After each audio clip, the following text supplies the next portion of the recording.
ओम श्री गणेशाय नमः। ओम श्री गणेशाय नमः। ओम माँ सरस्वती नमः।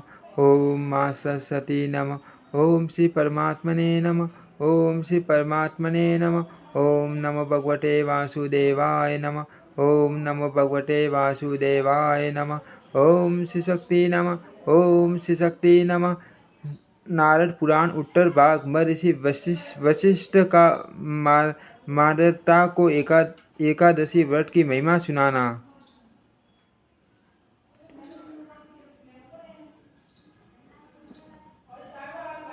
जो मेघ के समान श्याम वन है, सांग धनुष की प्रत्यंशा के आघात रगड़ से कठोर हो गई है तथा त्रिभुवन की विशाल भवन को खड़े रखने के लिए मानो खंबे के समान है। भगवान विष्णु की वे चार भुजाएं आप लोगों की रक्षा करे।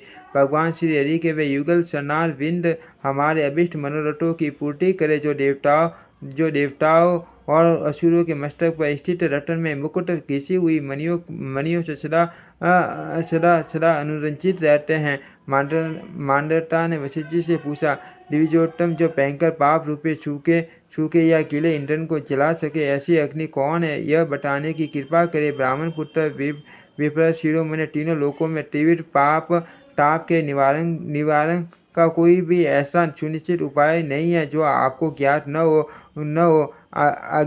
अज्ञान अवस्था में किए हुए पाप को शुष्क और जानबूझकर किए हुए पातक को आंध्र कहा गया है। वह भूत वर्तमान अथवा भविष्य कैसा ही क्यों न हो, किसी अग्नि से दग्ध हो सकता है, यह जानना मुझे अभीष्ट है। वशिष्ठ जी बोले, नरश्रेष्ठ, सुनो, जिस अग्नि से शुष्क अथवा आर्द्र पाप पूर्ण दग्ध हो सकता है, वह उपाय बताता हूँ। जो मनुष्य भगवान विष्णु के दिन एकादशी विधि आने पर जितेंद्र उपवास करके भगवान मधुसूदन की पूजा करता है, आंवले से स्नान करके रात में जागता है, वह पापों को धो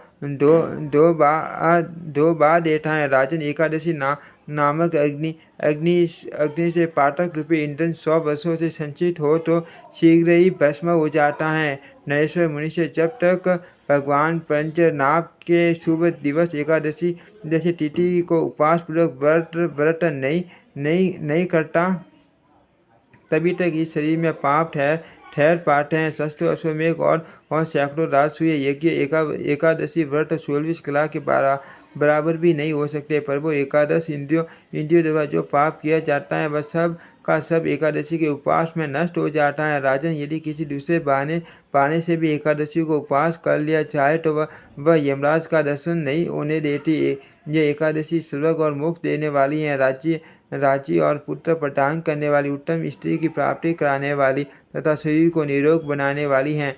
राजन, एकादशी से अधिक पवित्र गंगा है न गया, न काशी है, न पुष्कर, कुरुक्षेत्र, नर्मदा, देवी का यमुना तथा चंद्रभागा भी एकादशी से बढ़कर पुण्य में नहीं है। राजन, एकादशी का व्रत करने से भगवान विष्णु का धाम अनायासी प्राप्त हो जाता है। एकादशी को उपवास पूर्वक रात में जागरण करने से मनुष्य सब पापों से मुक्त हो भगवान विष्णु के लोक में जाता है। राजेंद्र, एकादशी व्रत करने वाला पुरुष मातृकुल, पितृकुल तथा पत्नी कुल 10-10 पीढ़ियों का उद्धार कर देता है। महाराज, वह अपने को भी वैकुंठ में ले जाता है। एकादशी चिंतामणि अथवा निधि के समान है, संकल्प साधक कल्प वृक्ष एवं वेद वाक्यों के समान है। न से जो मनुष्य द्वादशी एकादशी युक्त की शरण लेते हैं वे 4 भुजाओं से युक्त हो गरुड़ की पीठ पर वनमाला और पीताम्बर से सुशोभित हो भगवान विष्णु के धाम में जाते हैं। मई पटे, यह मैंने द्वादशी एकादशी युक्त का प्रभाव बताया। यह घोर पाप रूपी ईंधन